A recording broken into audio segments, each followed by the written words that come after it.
I was there when I needed someone who wasn't getting over you. When I move to the side, when I move, call you mine, and I know what you're feeling. Assalamualaikum warahmatullahi wabarakatuh. Selamat pagi anak-anak. Bagaimana kabarnya hari ini? Semoga kita semua dalam keadaan sehat dan semangat ya. Oke, jadi sebelum pembelajaran kali ini dimulai, alangkah lebih baiknya kita berdoa terlebih dahulu. Berdoa dimulai.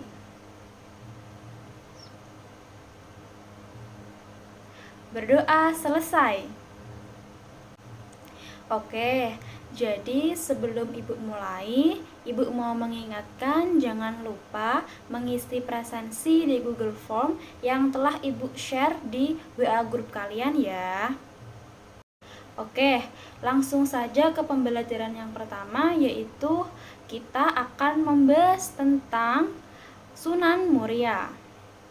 Jadi, untuk mempermudah pembelajaran kali ini, ibu mempunyai peta konsep yang nantinya akan memudahkan anak-anak dalam belajar dan memahami tentang Sunan Muria. Ibu punya peta konsep yang nantinya akan memudahkan kalian dalam memahami materi Sunan Muria kali ini. Jadi, pada bagian pertama terdapat bagian biografi yang terdiri dari silsilah, pendidikan, dan dakwah yang dilakukan oleh Sunan Muria. Kemudian bagian yang kedua yaitu peran Sunan Muria dalam mengembangkan ajaran Islam di Indonesia. Pada bagian ini terdiri dari metode-metode atau langkah-langkah yang dilakukan Sunan Muria dalam mengembangkan ajaran Islam di Indonesia yang dipadu-padankan dengan seni yang ada pada saat itu. Silsilah Raden Umar Said atau Sunan Muria diperkirakan lahir pada tahun 1450-an. Ayahnya bernama Usman Haji atau Sunan Mandalika bin Ali Al-Murtadho dengan ibunya yang bernama Dewi Syarifah. Kemudian Sunan Muria merupakan saudara kandung dari Sunan Ampel dari ayahnya yang bernama Syekh Ibrahim Asmorokondi. Silsilah Sunan Muria bersambung sampai Rasulullah melalui jalur dari kakeknya yang bernama Syekh Ibrahim Asmorokondi. Adapun pendidikan Sunan Muria berguru atau mengkaji ajaran Islam, agama Islam dengan metode-metodenya. Dia berguru kepada yang pertama yaitu Sunan Kalijaga dan yang kedua yaitu Sunan Ngerang atau Ki Ageng Ngerang. Oke, lanjut ke perjalanan dakwah Raden Umar Said. Beliau berdakwah kepada masyarakat yang menganut Hindu-Buddha dan mempunyai tradisi Jawa yang masih kental. Kemudian Sunan Muria juga ditunjuk sebagai muazin sholat Jumat saat peresmian kedua Masjid Agung Demak.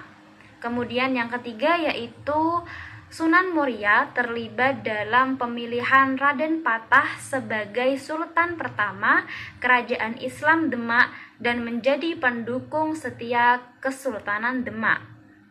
Selanjutnya yaitu Sunan Muria mengajarkan penghayatan tentang kebenaran Yang Maha Esa, kebenaran Tuhan Yang Maha Esa, ketaatan kepada Allah Subhanahu wa Ta'ala, mengajarkan wirid, mencontohkan akhlak yang mulia dalam sehari-hari, dalam kehidupan sehari-hari.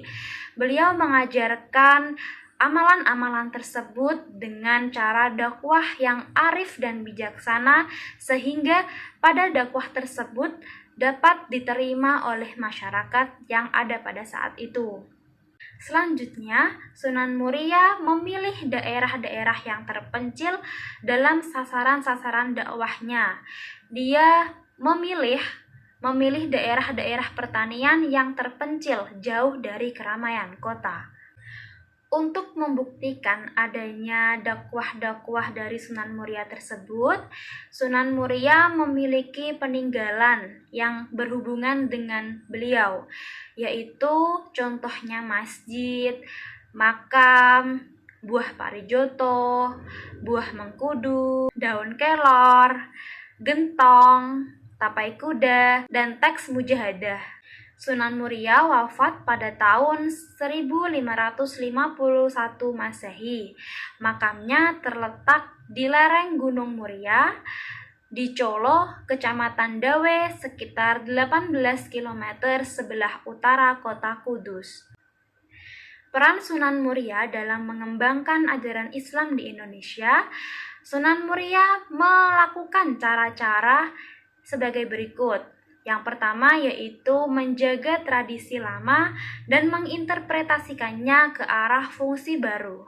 Hal ini dibuktikan dengan adanya Sunan Muria menerima upacara tingkeban atau upacara selamatan mitoni. Upacara tersebut dilakukan dengan memasukkan surat-surat Al-Quran dengan membaca beberapa surat Al-Quran dan zikir serta doa.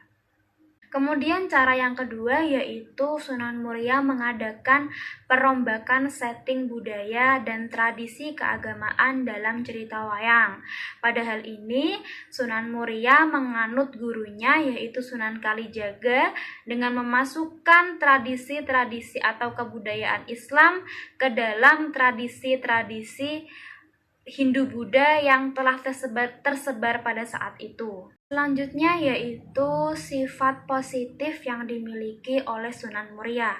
Yang pertama yaitu Sunan Muria memiliki sifat yang sederhana dan bersahaja.